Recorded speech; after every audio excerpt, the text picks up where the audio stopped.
ഞാൻ ഇന്ന് എടുക്കുന്ന കാര്യങ്ങൾ ഏറ്റവും ഫലവത്താകുവാൻ ഞാൻ പ്രാർത്ഥിക്കുന്നു. കർത്താവ് അത് ചെയ്യുമെന്ന് ഞാൻ വിശ്വസിക്കുന്നു. 10-60 വർഷം 50 വർഷത്തിലധികം കർത്താവിൻ്റെ വയൽ പ്രദേശത്ത് അധ്വാനിച്ചിട്ട് ഒരുപാട് പ്രാർത്ഥിക്കുകയും കർത്താവ് എനിക്ക് പുതിയ ദൈവിക ആലോചനകൾ തരികയും ചെയ്യുവാൻ അപേക്ഷിച്ചിട്ട് കർത്താവ് എനിക്ക് വെളിപ്പെടുത്തി തന്ന ഒരു മണ്ഡലമാണ്.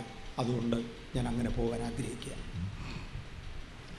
ഞാൻ ഈ പറയാൻ പോകുന്നത് പോലെ എഴുതിയിരിക്കുന്ന ഒരു പുസ്തകമോ ഞാൻ നോക്കിയിട്ട് ഒരു പഠനഭാഗമോ കണ്ടുകിട്ടിയിട്ടില്ല. എന്നാൽ ഞാൻ ഈ പറയാൻ പോകുന്നതിലെ മിക്കതും ഇതര പുസ്തകങ്ങളിൽ ഇതര പഠനഭാഗങ്ങളിൽ അല്പാൽപ്പം കണ്ടത് ഒരുമിച്ച് ചേർത്തതാണ് എന്ന് പറയാനും താല്പര്യപ്പെടുന്നു. ഉൽപ്പത്തി പുസ്തകം 1-ാം അധ്യായത്തിൻ്റെ 1-ാമത്തെ വാക്യത്തിൽ വായിക്കണമെന്നില്ല. ആദിയിൽ ദൈവം ആകാശവും ഭൂമിയും സൃഷ്ടിച്ചു. ആദിയിൽ എന്ന വാക്കിൻ്റെ അർത്ഥം എന്താണ് നമുക്കാർക്കും അറിയാൻ വയ്യ. ഉളവായി വരട്ടെ എന്ന ദൈവകൽപ്പന പുറപ്പെട്ട അന്ന് മുതൽ ഒരുപാട് വർഷങ്ങൾ കഴിഞ്ഞു.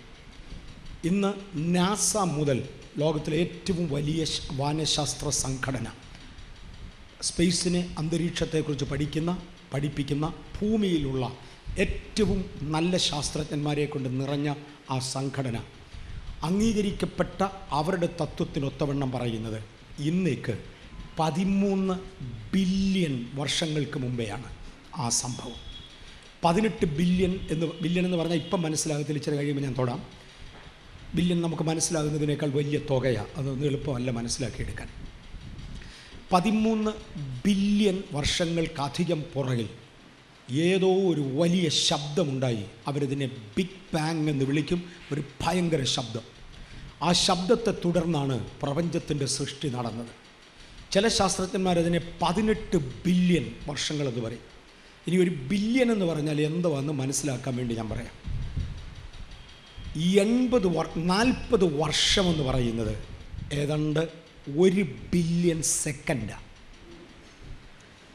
40 വർഷം എന്ന് പറയുന്നത് ഏതാണ്ട് 1 ബില്യൺ സെക്കൻഡാണ്. ഒരു ദിവസത്തിന് എത്ര സെക്കൻഡ് ഉണ്ടെന്ന് ഓർത്തോണം. അതാണ് 1 ബില്യൺ. അംഗീകരിക്കപ്പെട്ട ഏറ്റവും കുറഞ്ഞ കാലഘട്ടം 13.2 ബില്യൺ വർഷങ്ങൾക്ക് പുറകിൽ. അതാണ് ആദിയിൽ എന്ന വേദപുസ്തക പ്രസ്താവന. ഉളവായി വരട്ടെ ഒരൊറ്റ കൽപ്പനയാണ്.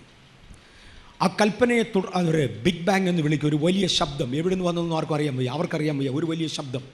ആ ശബ്ദത്തെ തുടർന്ന് 460 കോടി വർഷങ്ങൾ, 460 കോടി എന്നൊക്കെ പറഞ്ഞാൽ ഒരു ബില്യൻ്റെ ഒരു കൊച്ചു ഭാഗമേ ആകത്തുള്ളൂ. 460 കോടി വർഷങ്ങൾ പ്രകാശധാരകൾ റേഡിയേറ്റ് ചെയ്യായിരുന്നു. 460 കോടി വർഷങ്ങൾ കഴിഞ്ഞതോടെ 1-ാമത്തെ നക്ഷത്രം രൂപീകരിക്കപ്പെട്ടു. തുടർന്ന് പല നക്ഷത്രങ്ങളായി. പിന്നെ നക്ഷത്രങ്ങൾ ഓരോ ഭാഗത്ത് ഒരുമിച്ച് കൂടി അവയെ നക്ഷത്ര മണ്ഡലങ്ങൾ എന്ന് പേരിട്ടു. 1-ാമത്തെ നക്ഷത്ര മണ്ഡലത്തെ ഏബൽ എന്ന പേരിലാണ് ശാസ്ത്രജ്ഞന്മാർ വിളിക്കുന്നത്. അങ്ങനെ ആ പേരുള്ള ഒരു ശാസ്ത്രജ്ഞൻ അത് കണ്ടുപിടിച്ചത്. പ്രപഞ്ചത്തിൻ്റെ ഏറ്റവും വടക്കേ അതിർത്തിയിൽ സ്ഥിതി ചെയ്യുന്നതും ആരംഭത്തിങ്കൽ രൂപീകരിക്കപ്പെട്ടതുമായ നക്ഷത്രമണ്ഡലമാണത്. അതിൻ്റെ ഈ മുകളിൽ എവിടെയോ ആണ് സ്വർഗം. യഥാർത്ഥ സ്വർഗം, നമ്മുടെ ദൈവത്തിൻ്റെ ഇരിപ്പിടമെന്ന് പറയുന്നത് അതിൻ്റെ ഈ മുകളിൽ എവിടെയോ. ഈ കോടാനുകോടി നക്ഷത്രങ്ങൾ, എത്ര 1000 കോടി എന്ന് പറയാൻ ആർക്കും അറിയാൻ വയ്യ. കോടാനുകോടി നക്ഷത്രങ്ങൾ, അതുപോലെ നക്ഷത്ര മണ്ഡലങ്ങളും ഉണ്ടായി. ഇവയൊക്കെയും കർത്താവ് സൃഷ്ടിച്ചത് പാഴായിട്ടല്ല, പാർപ്പിനായിട്ടാകുന്നു. ഇന്ന് വേറൊരാശയം എനിക്ക് എടുക്കാനുണ്ട്, അവിടെ ബന്ധപ്പെട്ടതായതുകൊണ്ട്. യെശയ്യാവിൻ്റെ പുസ്തകം 45-ാമത്തെ അധ്യായത്തിൻ്റെ 12-13 വാക്യങ്ങൾ ദയവായി ആരെങ്കിലും വായിക്കാമോ? ആ വാക്യത്തിന് അവിടെ പ്രത്യേക സ്ഥാനമുണ്ട്. നമ്മൾ ആ ഭാഗത്തു നിന്ന് വരുമ്പോഴതെടുക്കാം. യെശയ്യാവിൻ്റെ പുസ്തകം 45-ൻ്റെ 12-13 വാക്യങ്ങൾ.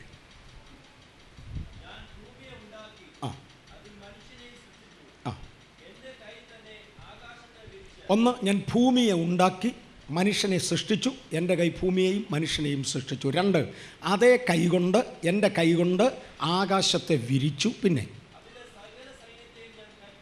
അതിലെ സകല സൈന്യത്തെയും കൽപ്പിച്ചാക്കി. ആകാശം വിരിച്ചു, ഒരുപാട് നക്ഷത്രജാലങ്ങൾ, അവയെ ഒരുമിച്ച് ചേർത്താണ് ആദിയിൽ ദൈവം ആകാശം സൃഷ്ടിച്ചു എന്ന് എഴുതിയിരിക്കുന്നത്. ഈ നക്ഷത്രമണ്ഡലങ്ങളെ മുഴുവനും ചേർത്ത തുടക്കം ഏറ്റവും കുറഞ്ഞത് 13.2 ബില്യൺ വർഷങ്ങൾക്ക് പുറകിൽ. ഇനി ഞാൻ 13.2 ബില്യൺ മനസ്സിലാക്കാൻ വേറൊരു കണക്ക് പറയാം. എൻ്റെ വല്യപ്പച്ചൻ ജനിച്ചപ്പോൾ, എൻ്റെ അപ്പൻ്റെ അപ്പൻ ജനിച്ചപ്പോൾ സെക്കൻഡ് 1 സെക്കൻഡ് 2 എന്നൊരാൾ എണ്ണിത്തുടങ്ങിയാൽ എൻ്റെ കൊച്ചുമോൻ മരിക്കുമ്പോൾ 13 ബില്യൺ എന്ന് എണ്ണിത്തീരും. മനസ്സിലാകുന്നുണ്ടോ?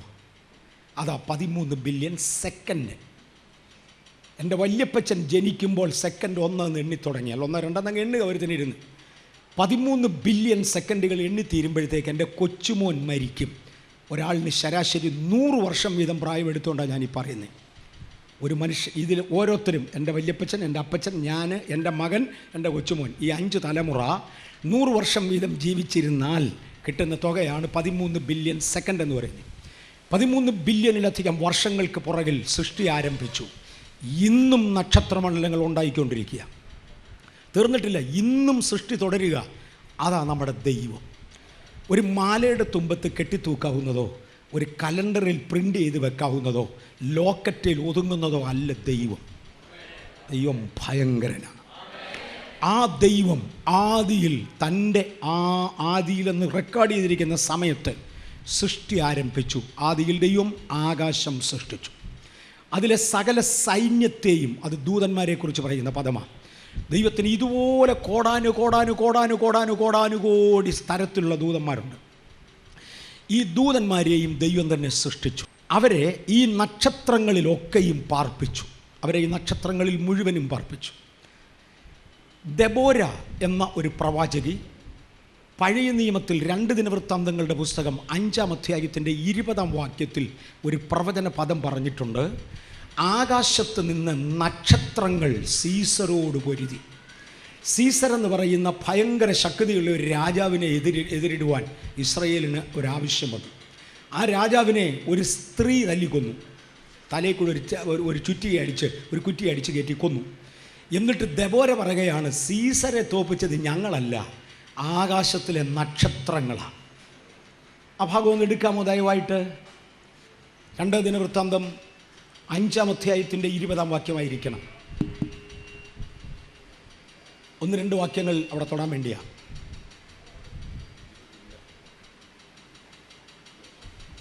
അല്ലയോ? 2 ദിനവൃത്താന്തം 20 എത്രയില്ല? ആകാശത്ത് നക്ഷത്രങ്ങൾ പൊരുതോ സീസറിയുമായി പൊരുതോ എന്നുള്ള വാക്യമാണ്. 1 ന്യായാധിപന്മാരുടെ പുസ്തകം 5-ന്റെ 20-ലായിരിക്കണം.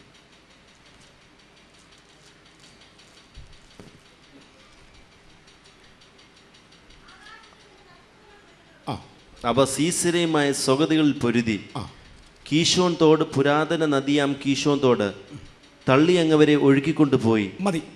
ആകാശത്ത് നിന്ന് നക്ഷത്രങ്ങൾ പൊരുതു എന്നുള്ളതാണ് ആ 20-ാം വാക്യത്തിലെ പ്രധാനം. നക്ഷത്രങ്ങൾ പൊരുതു. നക്ഷത്രങ്ങൾ എങ്ങനെ യുദ്ധം ചെയ്യുന്നത്? അതിൽ വസിച്ചിരുന്ന ദൂതന്മാരാ. ഒന്നുകൂടെ വായിക്കാം, 22-ാമത്തെ വാക്യം. അന്ന് വൽഗിതത്താൽ, ശൂരവൽഗിതത്താൽ കുതിരക്കുളമ്പുകൾ ഖനനം ചെയ്തു. കേട്ടോണേ, അന്ന് വൽഗിതം എന്ന് പറഞ്ഞാൽ വാളുകളാൽ.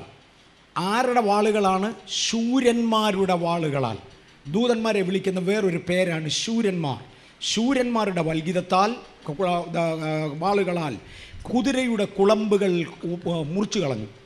സീസറയുടെ കുതിരയ്ക്ക് ഓടാൻ പറ്റുന്നില്ല, ചുമ്മാ നിൽക്കുക.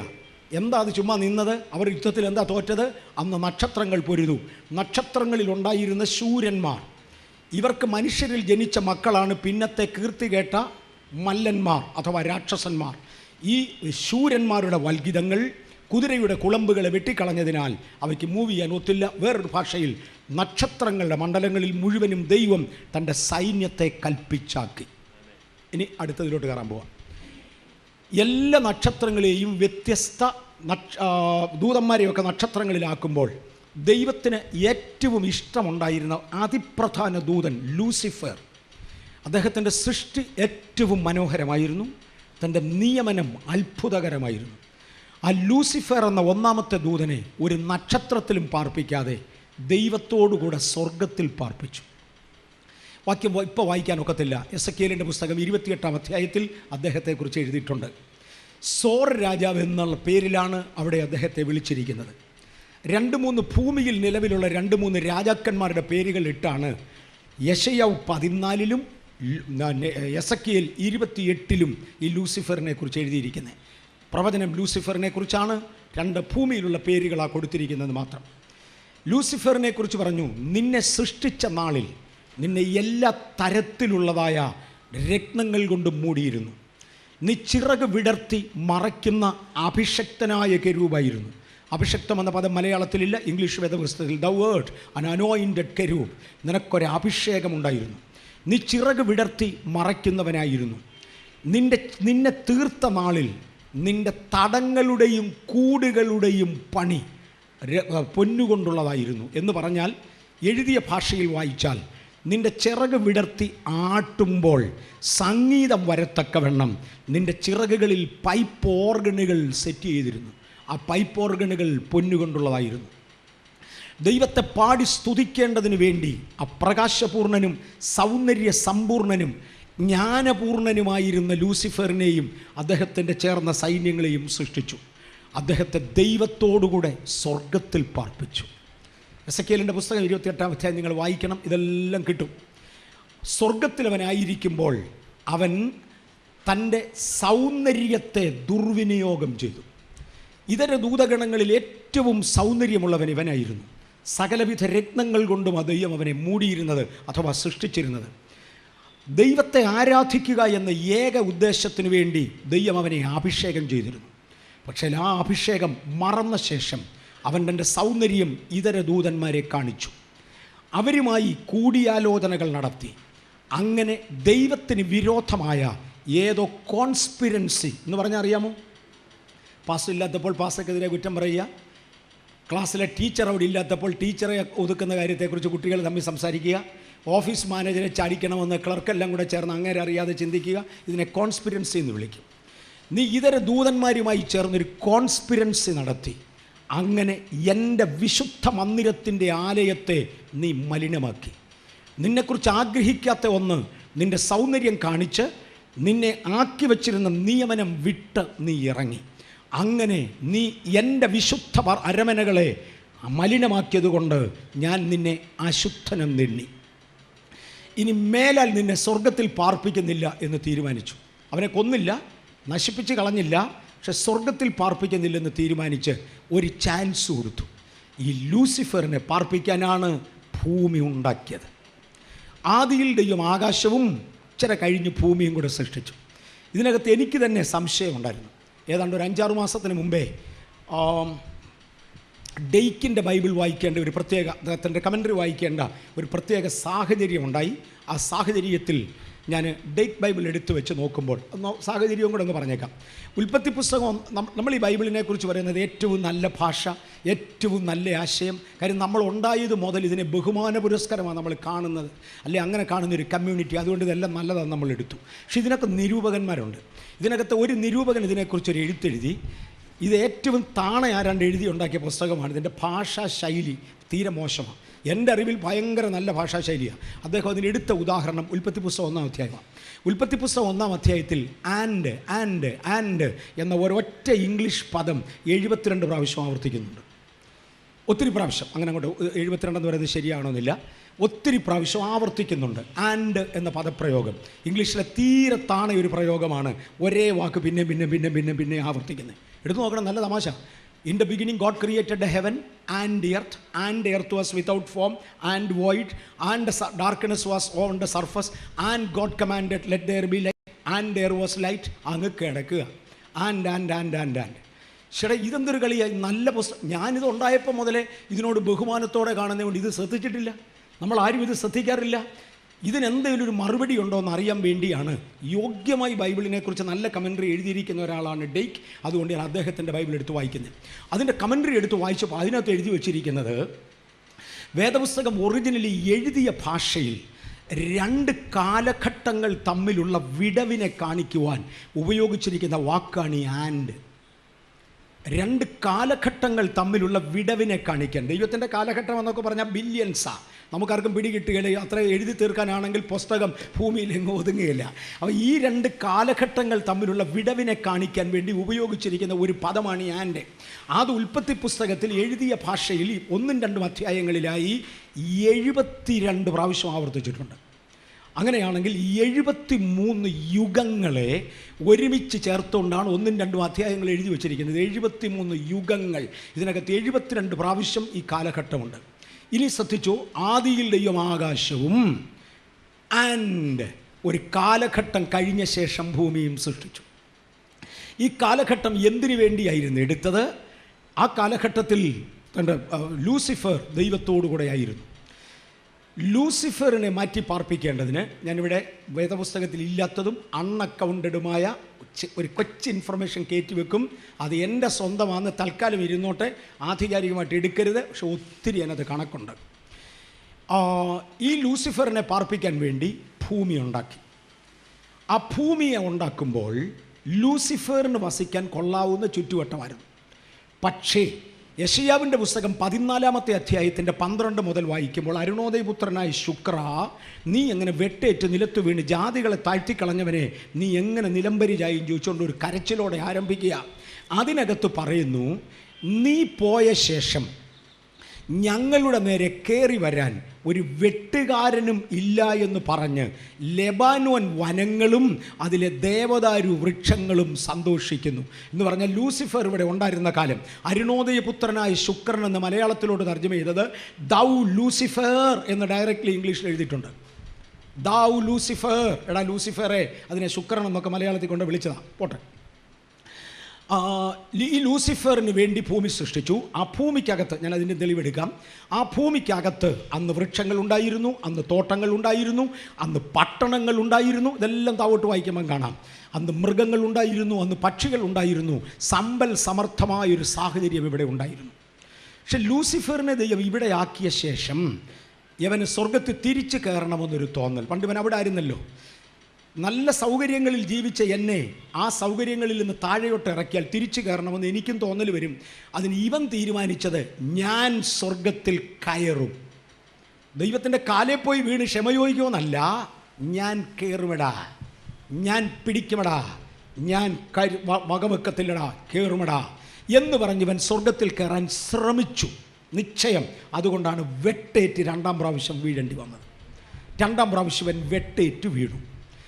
പക്ഷേ ഇതിനോടകം ഇതര നക്ഷത്ര മണ്ഡലങ്ങൾ ഉണ്ടായിരുന്ന ഒരു കൂട്ടം ദൂതന്മാരെ കൂടെ ഇവൻ കൈവശപ്പെടുത്തി. ഇവൻ അതായിരുന്നു ദൈവം അവനെ സ്വർഗത്തിൽ പാർപ്പിച്ചിരുന്ന കാലം ഉണ്ടാക്കിയ കോൺസ്പിരൻസി. എടാ, നമുക്ക് ദൂതന്മാർക്ക് ഒരുമിച്ച് നിന്ന് ദൈവത്തോടൊന്ന് മത്സരിക്കാം. സൃഷ്ടാവിനോട് വീട്ടിലെ 2 പിള്ളേർ ചേർന്ന് അപ്പനോടും അമ്മയോടും വഴക്കിടുന്ന പോലെ, പള്ളിക്കാരെല്ലാം കൂടെ പാസ്റ്ററെത്തെല്ലാം ചെല്ലുന്ന പോലെ, നമുക്ക് ഇതെല്ലാം സൃഷ്ടി മുതലേ ഉള്ളതാണ്. നമുക്ക് ദൂതന്മാർക്ക് ഒരുമിച്ച് ചേർന്ന് ദൈവത്തെ അവിടെ നിന്ന് ചാടിച്ചേച്ച് പ്രധാന ചുമതലയെടുക്കാം. അങ്ങനെ അവൻ കുറേ ദൂതന്മാരെ കൂടെ വശത്താക്കി. എന്നിട്ടാണ് ദൈവത്തോടൊരു തുറന്ന യുദ്ധത്തിന് തയ്യാറായത്. ഞാൻ പറഞ്ഞു, ഇനി ഞാൻ എൻ്റേതായിട്ട് ചില വാചകങ്ങൾ ചേർക്കാൻ പോവുകയാണ്. ഈ നാളുനോട്ടം, നക്ഷത്രനോട്ടം മുതലായത് ചെയ്തു വരുന്ന ആളുകൾ, ഞാൻ അവൻ്റെ ചരിത്രത്തിൽ ഇന്ന് തൊടും, അത് തുടങ്ങിയ ആളിൻ്റെ. എന്നാൽ അവർ പറയുന്നത് ദൈവത്തിന് പല ആർക്കേഞ്ചൽസ് ഉണ്ട്, പ്രധാന ദൂതന്മാരുണ്ട്. അവരിൽ പലരെയും പല ഗോളങ്ങളിൽ താമസിപ്പിച്ചിരിക്കുന്നു. നമ്മുടെ സൗരയൂഥത്തിലെ ബുധൻ, ശുക്രൻ മുതലായ ഇതര ഗോളങ്ങളിൽ ഓരോ ആർക്കേഞ്ചൽസിനെ കൊണ്ട് താമസിപ്പിച്ചിരിക്കുക. ഇവരെല്ലാം ദൈവത്തോട് വിട്ടുപോയവരായി. സൂര്യൻ്റെ വട്ടത്തിലുള്ള പുള്ളികൾ മുഴുവനും ഈ നമ്മുടെ സൂര്യൻ്റെ വട്ടത്തിലുള്ള ഗോളങ്ങളിൽ, അത് മറ്റവരുടെ കണക്കാണ്, ദൈവവചനത്തിൻ്റെ കണക്കല്ല. നമ്മുടെ സൂര്യൻ്റെ വട്ടത്തിൽ കിടക്കുന്ന ഈ 8-9 ഗ്രഹങ്ങളിലെ ദൂതന്മാർ, ആർക്കേഞ്ചൽസ്, അവരുടെ കീഴിലുള്ള സൈന്യങ്ങൾ ദൈവത്തെ വിട്ടുപോയവരാണ്. അപ്പോൾ ഒരെണ്ണം കൂടെ സൃഷ്ടിച്ച് ഇതിനകത്ത് ഈ വീണദൂതനെയും കൊണ്ട് പാർപ്പിച്ചതാണ്, മറ്റവരെ പാർപ്പിച്ച പോലെ. ഈ നാള് നോക്കുന്നവരും നക്ഷത്രലക്ഷണങ്ങൾ നോക്കുന്നവരും ആ ദൂതന്മാരുടെ ലക്ഷണത്തിനൊത്തവണ്ണമാണ് ഈ ഭൂമിയുടെ മേൽ അവർക്കുള്ള സ്വാധീനത കണക്ക് കൂട്ടി, നിങ്ങൾ ഇന്ന നക്ഷത്രത്തിൽ ജനിച്ചതാണെങ്കിൽ, ഇന്ന നാളിൽ ജനിച്ചതാണെങ്കിൽ ഇങ്ങനെ ഇരിക്കുമെന്ന് പറയുന്നതിൻ്റെ മൂലപഠന കേന്ദ്രം ഇവിടെ നിന്നാണ്. ഞാൻ അവിടെ നിന്ന് മാറട്ടെ, അത് തൽക്കാലം എൻ്റെ ആയിട്ട് എടുത്താൽ മതി. അത്ര അതോറിറ്റി എന്ന് എനിക്ക് അറിയാം. അതുകൊണ്ടാണ് ഞാനിത് പറഞ്ഞത്. നാള് നോട്ടക്കാരുടെ നമ്മളതല്ല, അതുകൊണ്ട് ഞാനത് അതിലോട്ട് കയറുന്നില്ല. ഇവിടെയൊക്കെ ആർക്കേഞ്ചൽസ് ഉണ്ടെന്ന് അവർ പറയുന്നു. ഓക്കെ, ഉണ്ട് പോലും ഇല്ല പോലും. രണ്ടായാലും മനുഷ്യനെ പാർപ്പിക്കാനല്ല ഈ ഭൂമിയെ സൃഷ്ടിച്ചത്, ലൂസിഫറിന് വേണ്ടിയായിരുന്നു. തെളിവ് യോബിൻ്റെ പുസ്തകത്തിൽ, ഞാൻ നോക്കട്ടെ എത്ര അധ്യായത്തിലാന്ന് കിട്ടുമോയെന്ന്. കിട്ടും. യോബിൻ്റെ പുസ്തകത്തിൽ 38-ാം അധ്യായത്തിൻ്റെ 6-7 വാക്യങ്ങൾ ദയവായി വായിക്കാം. ജോബ് 38:6-7. ഇത് കഴിഞ്ഞ പ്രാവശ്യം ഞാൻ എടുത്ത ക്ലാസ്സിൻ്റെ സമ്മറിയാണ്.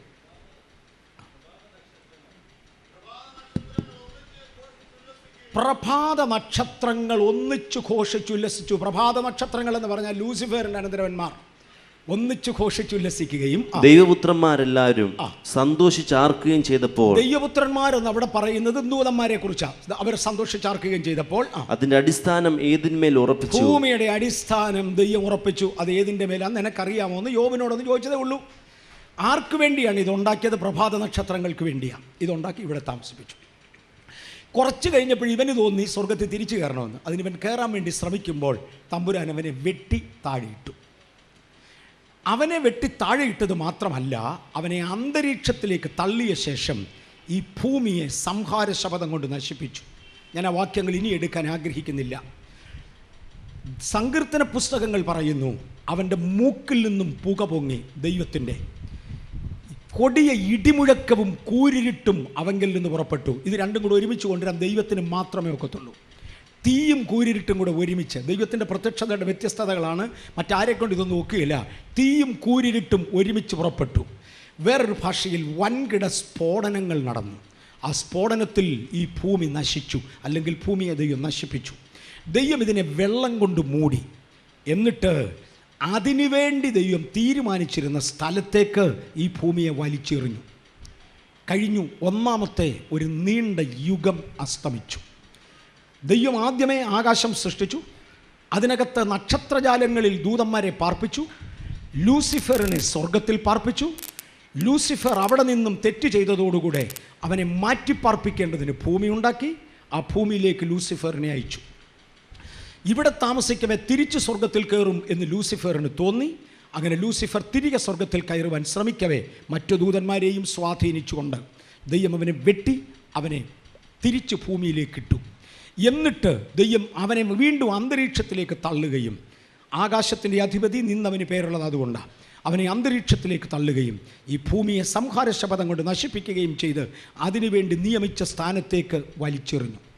ഇതിനെക്കുറിച്ച് യെരമ്യാ